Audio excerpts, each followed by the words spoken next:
What a match, what a series. आखिरी लम्हे तक ये मैच दिल धक धक धक धक, दोनों तरफ के फैंस ग्राउंड में बड़ी तादाद में मौजूद थे। और जैसे आपको पता है कि कल 35 रन चाहिए थे इंग्लैंड को, और इंडिया को चाहिए थी सिर्फ 4 विकेटें। सिर्फ कहने को सिर्फ है, 35 रन भी बहुत ज्यादा नहीं थे, लेकिन जिस तरीके से फाइट किया इंडिया ने, अमेजिंग। 6 रन से टेस्ट सीरीज लेवल की है। 6 रन से 7वां रन अगर आ जाता है तो फिर आपको पता है कि मैच हाथ से निकल जाता है। लेकिन सिराज, कृष्णा, क्या ही लाजवाब, खास करके सिराज यार, इतनी तारीफ कमेंटेटर भी कर रहे हैं, भाई ये बंदा स्पेशल है, ये बंदा खास है। और उस स्टेज पे ये विकेट लेना कि जब इंडिया को सीरीज लेवल करनी है। देखें, 5 मैच की सीरीज है, 25 दिन मैच हुए, 25वें दिन जाके अभी डाइंग मोमेंट में इसका फैसला हुआ कि सीरीज क्या इंडिया लेवल करेगा या इंग्लैंड सीरीज जीतेगा। जीतने नहीं दी, और ये यंग इंडियन साइड कमाल कर दिया भाई। और unbelievable scene, Siraj he is talking with DK now. और जिस तरीके से इंडिया ने प्लान किया था आज, बिल्कुल उसी तरीके से रिजल्ट ये प्रोड्यूस करने में कामयाब हो गए हैं। 5 मैचों की सीरीज का नतीजा जाके आखिरी दिन के आखिरी dying session, 1 good hit away, एक छक्का एक गेंद पे लगता है। इतना छोटा मार्जिन रिसेंट टाइम्स में इतनी close and well fought series नहीं देखी गई कि इतनी well fought and close series.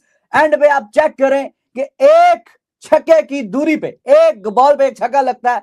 उस स्टेज पे जाके इंडिया ने ये मैच निकाला है, ये मैच जीता है। मगर टेस्ट में दूसरों के घर में जाके बेहतर क्रिकेट खेलने वाला इंडिया है, और उन्होंने वो प्रूव भी कर दिखाया। दोस्तों, कल आधी दुनिया मान चुकी थी कि भारत ये मैच जो है हार चुका है।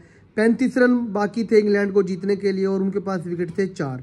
क्रिस वोक्स जी कल जिस तरीके से जो भाई तैयारी कर रहे थे, सबने मान लिया था कि क्रिस वोक्स भी जो है कल बैटिंग करने आएंगे। लेकिन आज जिस तरीके से टीम इंडिया ने परफॉर्मेंस की, स्पेशली मोहम्मद सिराज ने आज 5 विकेट लिए हैं, भाई काबिल तारीफ। पूरा का पूरा क्रिकेट जगत जो है मोहम्मद सिराज की तारीफ कर रहा है, कप्तान शुभमन गिल की तारीफ कर रहा है, और पूरी टीम इंडिया की तारीफ कर रहा है। और स्पेशली हमारे पड़ोसी यानी कि पाकिस्तानी एक ही बात बोल रहे हैं कि सेना कंट्रीज में जाकर अगर कोई टीम जीत सकती है तो वो है इंडियन क्रिकेट टीम। इस वीडियो के अंदर हम देखते हैं कि पाकिस्तानी जर्नलिस्ट क्या बात कर रहे हैं हमारे भारतीय क्रिकेट बोर्ड और भारतीय टीम के बारे में। आज कितना क्राउड था ओवल के मैदान में, आप उससे अंदाजा लगाएं कि उनके लोगों को भी भरोसा था टीम इंडिया के ऊपर कि नहीं, ये जीत दिला सकते हैं। इंग्लैंड का होम ग्राउंड है, इंग्लैंड का बैकयार्ड है, वहां पर इंडियंस बड़ी तादाद में आए थे क्योंकि उनको ज़्यादा भरोसा था कि ये मैच यहाँ से भी ले सकते हैं। कहने को सीरीज बराबर हुई, बट मुझे लगता है कि पलड़ा भारत का भारी रहा। इसमें टोटल 21 सेंचुरियां हुई, जिसमें से 12 इंडिया के नाम रही और 9 इंग्लैंड के नाम रही। 9 बल्लेबाजों ने 400 प्लस रन किए, जिसमें से 5 इंडिया के थे, 4 इंग्लैंड के थे। हाईएस्ट विकेट टेकर सिराज हैं 23 विकेट्स के साथ, और सबसे ज़्यादा रन 750 रन शुभमन गिल ने किए हैं। दूसरे नंबर पर जॉय रूट हैं, जिनका तकरीबन 200 रन का गैप बनता है। मतलब इंडिया के दूसरे नंबर के बैटर केएल राहुल, जिन्होंने शायद 532 रन किए हैं, उनका मैचअप बनता है जॉय रूट से। और 200 की एक तरह से लीड है शुभमन गिल की, एज ए इंडियन कैप्टन सबसे ज़्यादा रन किसी सीरीज़ में उन्होंने किए हैं। बहुत कमाल रही ये सीरीज़ ओवरऑल। और इससे पिछले वाली भी ड्रॉ हुई, ये भी ड्रॉ हुई। आप सोचिए, MS धोनी को हम इंडिया का सबसे बड़ा कप्तान मानते हैं, वो हैं भी, मगर उनके टाइम पीरियड पर देखें, कोहली के टाइम पीरियड पर देखें, सीरीज हारता आ रहा है भारत वहाँ पर। वो मैं आपको रिकॉर्ड थोड़ा सा बताऊंगा, बट इसके ऊपर बात की जाए, खासकर सिराज के ऊपर। ये 5 टेस्ट मैचेस की सीरीज, पांचों के पांचों मैचेस खेलना, ये सिराज की अपनी फिटनेस बताती है। अगरचे क्रिस वॉक्स भी खेले, बट वो बीच में इंजर्ड हो गए, वो बॉल नहीं कर पाए। सिराज ने आप कहें फिटनेस लेवल के ऊपर, जहाँ पर फास्ट बॉलर के गिर्द घूमती रही ये सीरीज, वो आप कह सकते हैं सिराज ने प्रूव करके दिखाया कि वो सीना कंट्री का एक अच्छा और तगड़ा फास्ट बॉलर है, और फिटनेस लेवल बहुत ही कमाल है। यहाँ से भी अब वो लड़का शार्प हो चुका हुआ है। और एक और खास कमाल जो आप लोगों ने नोट किया होगा कि बुमराह के बगैर टीम इंडिया ने यहाँ पर 2 टेस्ट मैच जीते, दोनों बुमराह के बगैर जीते। तो मुझे एकदम लगा कि शायद बुमराह की छाप में आकर बाकी बॉलर सही परफॉर्म नहीं कर पा रहे। ये बाज़-औक़ात होता है, आपके यहाँ वर्ल्ड क्लास हो तो आप नीचे दब जाते हैं, ये कभी होता है। ऐसा ना हो तो आपको लगता है कि नहीं, आप ही नहीं करने और आप करके दिखाएं, आप चैलेंज लेते हैं कि ठीक है, हमारा जो मेन स्ट्रीम बॉलर है या प्रीमियर बॉलर है वो नहीं खेल रहे, तो हम पर है, हम करके दिखाएंगे। और वो ऐसा करके दिखाया इंडियन बॉलर्स ने। खासकर सिराज अपने घर में एशिया के अंदर पिटते हैं, टेस्ट क्रिकेट के अंदर अच्छी बॉलिंग नहीं है। वो खैर बुमराह का भी रिकॉर्ड एशिया के अंदर कुछ खास है नहीं, वो भी इंडिया के अंदर ही खेले, बाकी कहीं नहीं खेले हैं। अमूमन फास्ट बॉलर स्ट्रगल करते हैं, बट सीना कंट्री में सिराज तगड़े बॉलर हैं।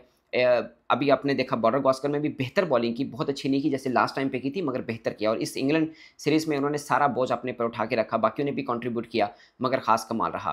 कुछ खिलाड़ियों के लिए ये सीरीज़ बहुत यादगार रहेगी, फैंस के जहनों पे नक्श रहेगी। जडेजा ने कमाल उन्होंने बारियां खेली, हैरी ब्रूक ने कमाल खेली हैं, जो जेमी स्मिथ ने अच्छा खेला, जॉय रूट तो खैर उनके ऊपर तो पहले भी बैंक था, शुभमन गिल ने एज ए कैप्टन, ना आपके साथ रोहित शर्मा है ना विराट कोहली है, बुमराह भी आपके पास अवेलेबल ही, बल्कि बुमराह जिसमें नहीं खेले वो आप जीते हैं। और कल जिस पोजीशन पे ये मैच था, टी पे, जब टी ब्रेक हुई थी, 56-57 रन चाहिए थे और इंडिया को 6 विकेटें चाहिए थी। इंग्लैंड के पास रूट भी था, जैकब बैथल भी था, जेमी स्मिथ भी था, और फिर अच्छी खासी बैटिंग करने वाला ये एटकिंसन, ओवर्टन, ये सारे मौजूद थे। ह्यूज रिस्पेक्ट फॉर वोक्स, अपनी टीम के लिए वो टूटा हुआ बाजू लेके भी बीच में आया कि चलो मैं कुछ भी जो कंट्रीब्यूट कर सकूं रनिंग करने में, वो भी उसने किया।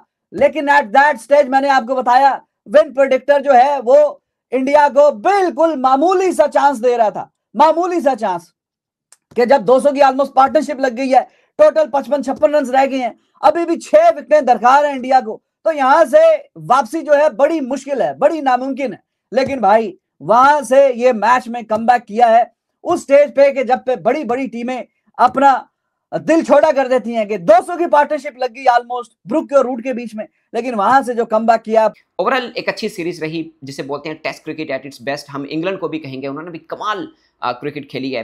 301 पर मतलब जैसे जॉय रूट और हैरी ब्रूक की पार्टनरशिप 195 की लगी। हाईएस्ट रन चेज उन्होंने बनाए, 378 उन्होंने चेज किया। यहाँ पर ये भी अगर चेज कर जाते तो उनका सेकंड हाईएस्ट टेस्ट क्रिकेट के अंदर रन चेज होता है। ये ओवल का हाईएस्ट होता है, इससे पहले 263-64 ही हैं ओवल के अंदर जो चेज हुए हैं, वो भी 1900 कुछ के अंदर हुए हैं। सो पॉइंट इज के इंग्लैंड ने भी कमाल क्रिकेट खेली, बट मैं इंडिया को एज सिर्फ इसलिए देता हूँ कि जिस तरह से क्रिकेट इंडिया ने इंग्लैंड के अंदर खेली, अगर इंग्लैंड इंडिया के अंदर आके खेल लेना तो बहुत बात होती है कि आप किसी के बैकयार्ड के अंदर आके, सबसे ज़्यादा रन लेने वाले भी आपका बल्लेबाज है, सबसे ज़्यादा 100 करने वाले भी आप ही हैं, सबसे ज़्यादा विकेट्स लेने वाले आप हैं, सबसे ज़्यादा के ओवर फेंकने वाला भी आप ही का बॉलर है। ये बहुत बड़ी बात होती है कि आप किसी के बैकयार्ड में, लाइक अगर पाकिस्तान की टीम नेक्स्ट ईयर जा रही है इंग्लैंड में, हम इस तरह का मुकाबला करते हैं, मुझे बड़ा फखर होगा अगर हम ड्रॉ कर जाते हैं। हमारी खैर 5 टेस्ट मैचेस की नहीं, वो तो ये तीनों आपस में खेलते हैं, इंडिया, इंग्लैंड और ऑस्ट्रेलिया, बट बहुत ज़बरदस्त क्रिकेट हुई है, और जिसे बोलते हैं टेस्ट क्रिकेट का नशा। 2017-18 के बाद पहली दफ़ा ऐसा हुआ है, 2017-18 के बाद, कि कोई सीरीज़ के 5 मैचेस 5वें दिन में गए हैं। 2017-18 में एशेज हुई थी, 5 के 5 मैचेस जो हैं 5वें दिन तक गए थे, और यहाँ पर भी 5 दिन तक गए हैं। सोचिए ना कितना कॉम्पिटिटिव ये सीरीज़ रही है। और दूसरी तरफ जो आईसीसी एक बना के बैठा हुआ था, एक प्रपोज आइडिया, वो खैर इनके ऊपर इम्प्लीमेंट शायद ना हो, बाकी के ऊपर हो, कि 5 दिन के ऊपर टेस्ट मैच जाए ना, 4 दिन के ऊपर ही चला जाए। बट देखिए इनके 5 मैच 5 दिन के अंदर गए, कमाल हुई। मैं ओवरऑल अगर आपको थोड़ा सा रिकैप बताऊँ कि 2022 इससे 21-22 जो पहले हुई थी, उसमें कोहली और बुमराह आखिरी मैच में बुमराह कप्तान बन गए थे। 21 की सीरीज थी, आखिरी मैच जो था 22 में गया, वो 2-2 से ड्रॉ हुआ। 2011 से हम शुरू करें तो धोनी थे, 4-0 से इंडिया टीम हारी। 2014 में 3-1 से हारी थी। 2018 में कोहली थे, 4-1 से हारे थे। अब इन्होंने ड्रॉ किया है, 21-22 में भी ड्रॉ किया था इन्होंने। तो India cricket of course test cricket बहुत, मतलब वो एक दूसरे दर्जे की खेल रहे हैं। अभी ऑस्ट्रेलिया ने इंडिया में आना है, अब देखिएगा। मेरा ख्याल है कि ऑस्ट्रेलिया वो फाइट नहीं कर पाएगा जो इंडिया ने ऑस्ट्रेलिया में की। अगरचे ऑस्ट्रेलिया जीता था और कॉम्प्रिहेंसिवली जीता, मगर कई मैचेस में बहुत फाइट हुई, खासकर पर्थ के अंदर वो जीते थे। सो इंडिया एक डिफरेंट स्पाइस की क्रिकेट खेल रहा है, और हर फॉर्मेट की खेल रहा है, वो चाहे T20 हो, वनडे हो, टेस्ट हो, मगर टेस्ट में दूसरों के घर में जाके बेहतर क्रिकेट खेलने वाला इंडिया है, और उन्होंने वो प्रूव भी कर दिखाया। दोस्तों उम्मीद करता हूँ कि आज की वीडियो आपको पसंद आई होगी, तो जल्दी से हमारे चैनल को सब्सक्राइब कर लें ताकि आने वाली और वीडियोस जो आप तक पहुँच सके। तो मिलते हैं अगली वीडियो में, तब तक के लिए नमस्कार, सत श्री अकाल, आदाब।